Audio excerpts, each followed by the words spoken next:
28 फरवरी 2026 एक global conflict शुरू होता है और देखते ही देखते कुछ ही दिनों में इंडियन स्टॉक मार्केट से 31 लाख करोड़ गायब हो जाते हैं।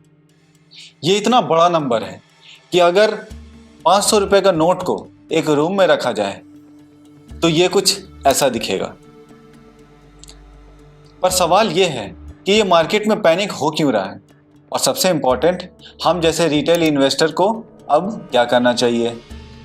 देखिए, जब भी ग्लोबल मार्केट में कोई वॉर लाइक सिचुएशन या फिर जियोपॉलिटिकल टेंशन होती है, तब फिर सबसे पहले मार्केट रिएक्ट करता है, और इस बार भी सेम कुछ ऐसा ही हुआ। फॉरेन इन्वेस्टर ने पैसा निकाला, कमोडिटी में पैसा डाला और पूरा मार्केट रेड हो गया। खास तौर से हमारे इंडियन स्टॉक मार्केट में जो लास्ट सितंबर 2024 को फाइनली बुल मार्केट बंद हुआ था और रुका था, और वहां से FIIs की कंटिन्यू सेलिंग स्टार्ट हुई थी। जब FIIs की सेलिंग 1 लाख करोड़ की अमाउंट टच की थी, तब भैया पूरे इंटरनेट पर, पूरे मीडिया हाउस पर सिर्फ नेगेटिव का माहौल था।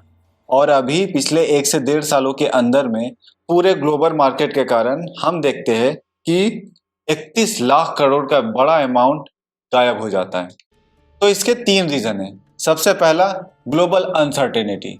जब से ट्रम्प भाई साहब सेकेंड बार इलेक्ट होकर आए हैं, तब तो पूरी दुनिया को ऐसा कह लीजिए परेशान करके रख दिया है।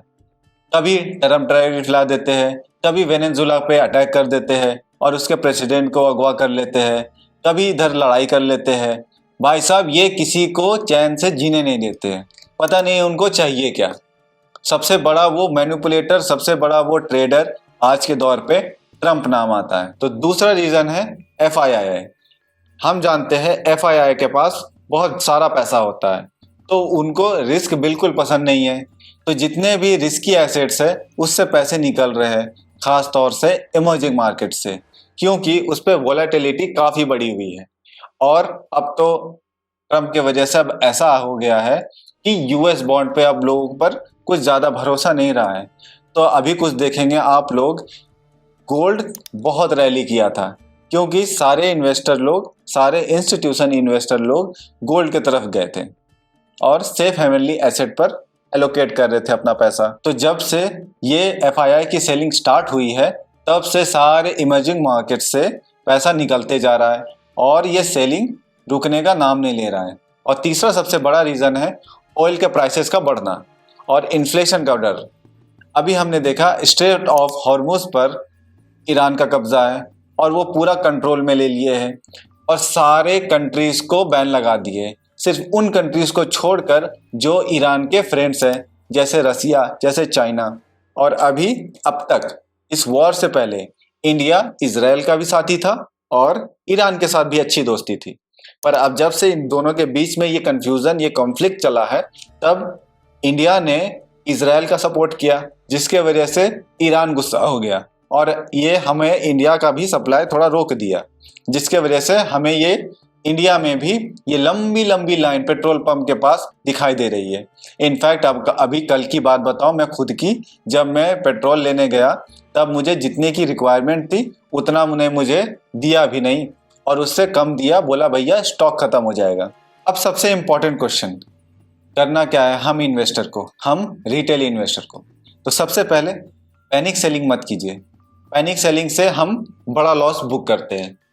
पास्ट के हिस्ट्री में हमने देखा है, जब जब भी क्रैश आया है, चाहे वो 2020 का कोविड क्रैश हो, चाहे 2008 का हाउसिंग बबल क्रैश हो, चाहे 2000 का .com बबल क्रैश हो, जब जब भी मार्केट टूटा है, चाहे वो 60% हो, 70% हो, इनफैक्ट 80% तक टूट गया था कभी कभी, लेकिन फिर भी आज हम लोग निफ्टी देखते हैं 23,000, 24,000, 25,000, भाई साहब 26,000 तक टच करके आया है। तो अभी टेंशन लेने का नहीं, ये बढ़ेगा, ये डेफिनेटली बढ़ेगा। बस अपने पोर्टफोलियो में अच्छे अच्छे स्टॉक ऐड ऑन रखिए, जैसे ब्लू चिप स्टॉक जिनके डेट फ्री हो। तो ये सारे स्टॉक को अपने पोर्टफोलियो में धीरे धीरे अभी एलोकेट करते जाइए, ऐड करते जाइए। करेक्शन का मतलब है एक मॉल है जिसमें सारे कंपनी के शेयर्स मिल रहे हैं और वो पूरी तरह से डिस्काउंट में मिल रहे हैं, तो इस डिस्काउंट का फायदा उठाइए। अब आगे क्या पॉसिबिलिटीज है? तो 3 सिनेरियो हो सकते हैं। पहला, वॉर एस्केलेशन, या तो वॉर अभी और एस्केलेट हो और चलती रहे और बढ़ती रहे, तो जिसके वजह से हमारे इंडियन स्टॉक मार्केट में अभी अभी के टाइम अगर चेकआउट करूं तो मोर देन 10% तक मार्केट फॉल कर चुका है अपने टॉप से। और अगर ये वॉर ऐसे ही एस्केलेट हुआ तो फिर ये हमें थोड़ा और करेक्शन दिखा सकता है। सेकेंड, वॉर स्टेबलाइज, अगर दोनों कंट्रीज में या फिर कोई भी एक या दोनों सीज फायर कर लेते हैं और ये वॉर सिचुएशन खत्म हो जाते हैं, तो फिर हम देखेंगे कि मार्केट बहुत जल्दी रिकवर कर रहा है। पास के डेटा में हमने चेक किया है तो हमेशा मार्केट रिकवर बहुत फास्ट करता है। और तीसरा सबसे इंटरेस्टिंग और सबसे इंपॉर्टेंट पार्ट है लॉन्ग टर्म अपॉर्चुनिटी, क्योंकि यही टाइम है जो कि हम लोग अच्छे अच्छे स्टॉक्स को डिस्काउंटेड प्राइस पे ले सकते हैं, क्योंकि यही टाइम होता है, यही क्रैश का टाइम होता है वेल्थ जनरेशन का। याद रखिए, मार्केट में पैसा फियर से नहीं बनता, पेशेंस से बनता है। ये बात किस आदमी ने कहा है, एक बार मुझे कमेंट सेक्शन में बताइएगा। अगर आप स्टॉक मार्केट का डीपली नॉलेज लेना चाहते हैं और वो बातें जानना चाहते हैं जो कोई नहीं बता रहा हो, पूरे इंटरनेट पर कोई नहीं बता रहा हो, तो जुड़ जाइए मेरे साथ।